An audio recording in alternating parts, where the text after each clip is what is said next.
Hello, good evening, good night, good morning. Well, good editing. So, well, I just recorded a nice video, but the streaming was so bad due to my screensaver that it's unwatchable. The sound is good, but and what the topics I'm talking about, it was pretty okay, but. I guess it will not make it on my channel. So I ended up saying that I had to proceed with the processing. So what was well the topic? I didn't really know what I wanted to say. But then I was watching my whiteboard with the with the words self-love on them, which I had written some a month ago, because that's a bit the main focus for me at this time. Because when I was introduced to the term self-love a couple of years ago, it was kind of like, oh yes, self-love, that's interesting.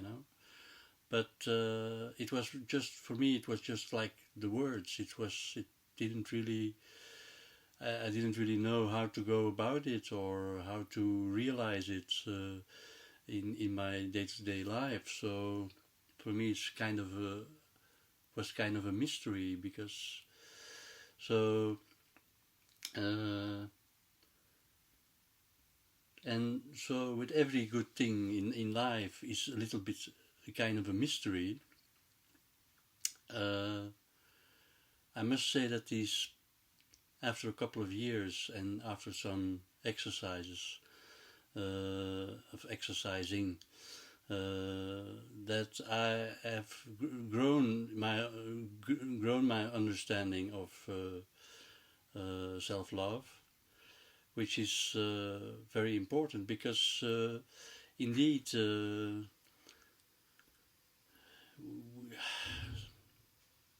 sometimes we have the tendency to uh, to put a lot of love into other people and projects of other people and being committed to them, and then we kind of forget about giving ourselves the same kind of amount of attention and care, so then this self-love is in that way very very valuable. uh, so uh,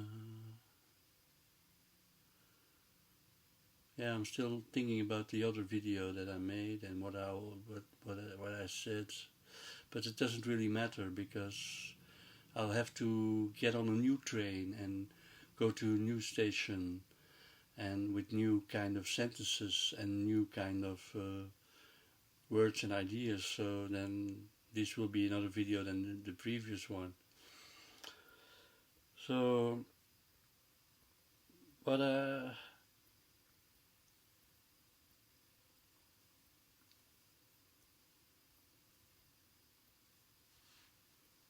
what I talked about also was like uh,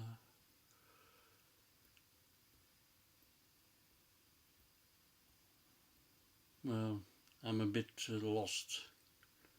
It's not good now. I'm a bit like what I'm gonna talk about next. So okay, self-love. It's kind of a tough nut to crack. So yeah, uh, because previously the screensaver went on, I didn't see my face, I wasn't talking to myself, so it was a lot better. Maybe I just have to put some paper in front of this screen so that I don't see my beautiful face. No, okay, sorry. What I was talking about was also visualization, because some years back I was meditating, and I was mostly trying to have no thoughts, and have an empty kind of mind, which of course is not really the point of meditation, to have no thoughts. But then now these last year I have developed the notion of having just more thoughts, and more using my fantasy and imagination more to act as a meditative agent. So it's in the beginning, when you start visualizing, it's maybe a bit hard, because after 1 minute of visualizing something, you maybe get bored, or you can't hold on to it. So it's but then after some practice, then you can start really getting a sense and an emotion from this visualization, and have like it can stay there for a long time, and you can really rest in it, and rest in the vision you have. So working with visions is for me has worked for me to clean up some more in the kitchen and doing things like that. Like having a clear vision of what I want to accomplish, and concentrate on the vision, and then just trying to do things that maybe will lead to the vision eventually, if we persist in our endeavors. So that kind of is for me now a way to get things done. If I ever have do things,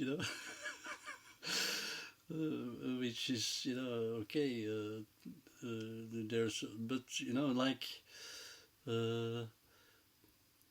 what I said in the previous video, what I also liked was that I wanted to thank a fellow YouTuber, which I like very much, and her name is Anaya Roseangel, and she had a her channel was called the Energetic Emporium.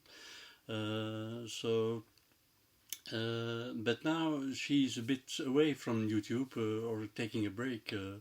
We never know when or how she will return with what kind of videos, but she has really inspired me to in a lot of ways, to spiritually and emotionally, and so in with a bit of her ideas, I also started some Reiki drum meditations, so a little bit of shamanic drumming, but I do it on a tabla drum, an Indian drum, which is not a really shamanic drum, but I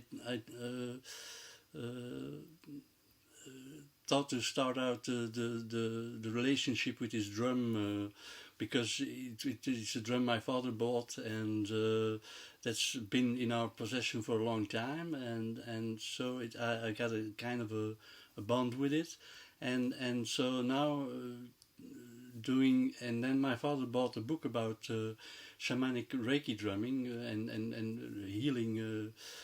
So and that really I'm still need to finish it, but that set me on a whole path of and so the YouTuber also was doing shamanic drumming. So she calls it, for her it's more about healing. She's always busy with healing, so that's she put me on a healing journey. So if she would ever watch this video, hello Anaya, and thank you again. I have thanked her a lot. Oh, I think there are a lot of times already in comments on her channel, but now I wanted to do it on my channel. So, anyways, so what I wanted to talk about the drumming was that I have a video on also on my channel with some drumming.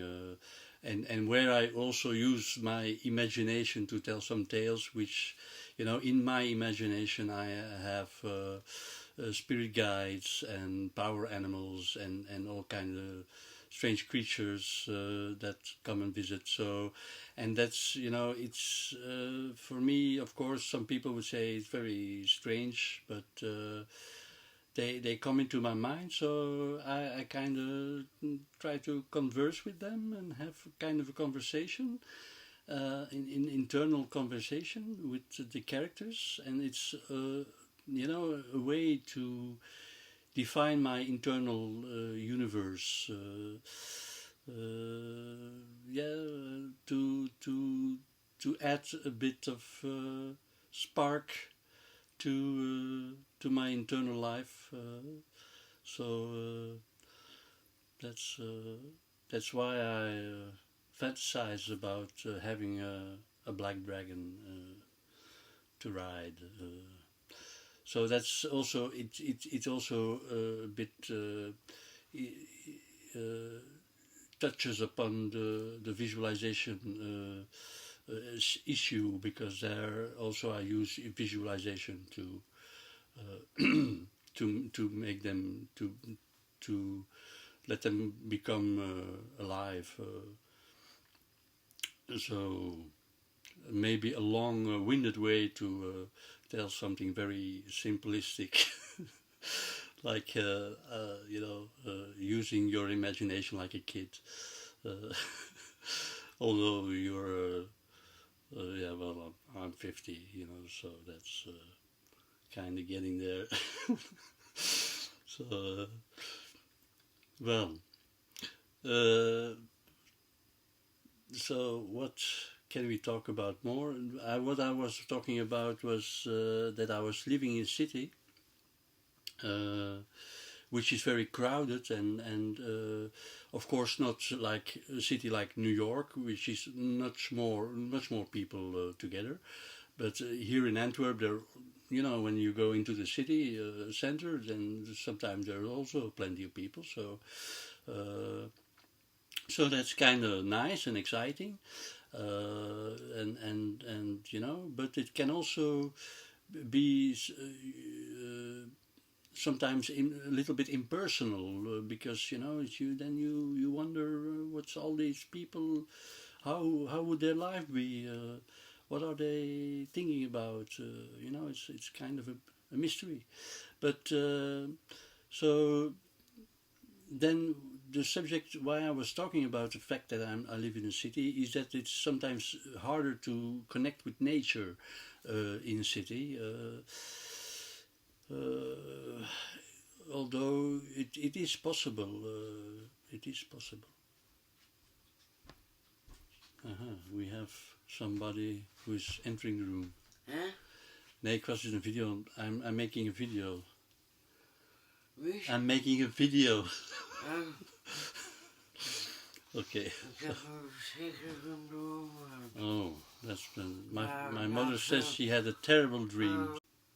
So I was interrupted by my mother, who said she had a terrible dream. So that's of course not nice. So she told me the dream. Now, well, zeg, hey.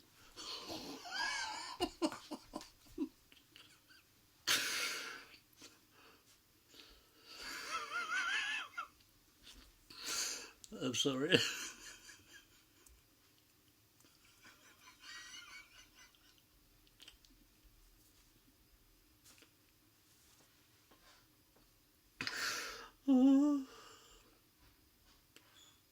So I end the video with a big smile. So goodbye, good night, and see you next time.